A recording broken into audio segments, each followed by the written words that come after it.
আজকের রেসিপি মাছের ডিমের পকোড়া। খুব সহজ উপায়ে বাড়িতে বানিয়ে নিতে পারেন।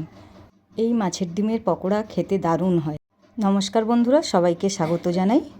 এখানে নিয়েছি 250 গ্রাম মাছের ডিম, আর নিয়েছি 2 বড় সাইজের পেঁয়াজ, পুদিনা পাতা কুচি করে নিয়েছি, আদা রসুন পেস্ট, কাঁচা লঙ্কা, দিয়ে দিচ্ছি স্বাদ অনুযায়ী লবণ, হলুদের গুঁড়ো, লঙ্কার গুঁড়ো, জিরের গুঁড়ো আর রসুন বাটা, দিয়ে দিচ্ছি আদা বাটা, কাঁচা লঙ্কা কুচি, পেঁয়াজ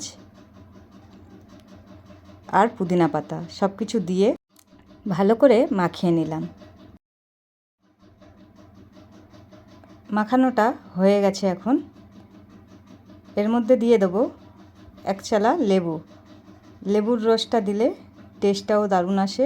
মাছের এই ডিমের রেসিপিটা কেমন লাগলো কমেন্টে জানাতে ভুলবে না।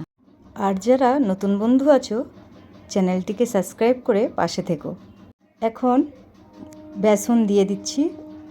বেসনটা দিয়ে আলতো হাতে ভালো করে মেখে নেব ডিমটার সাথে। আর এখন দিয়ে দিলাম ব্রেড ক্রাম, 1/2 কাপ মতন ব্রেড ক্রাম দিলাম, দিয়ে আবারও মাখিয়ে নিচ্ছি।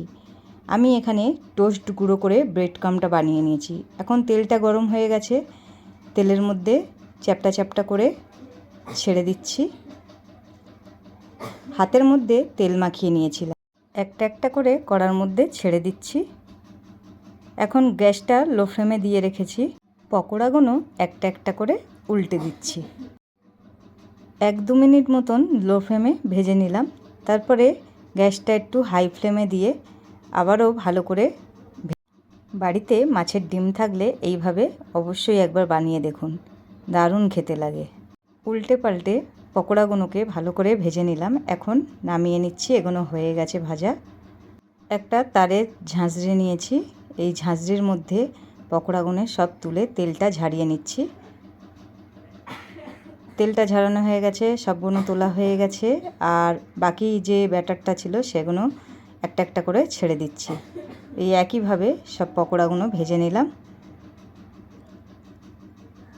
এগুলো ভাজা হয়ে গেছে, এগুলোকেও নামিয়ে নেব।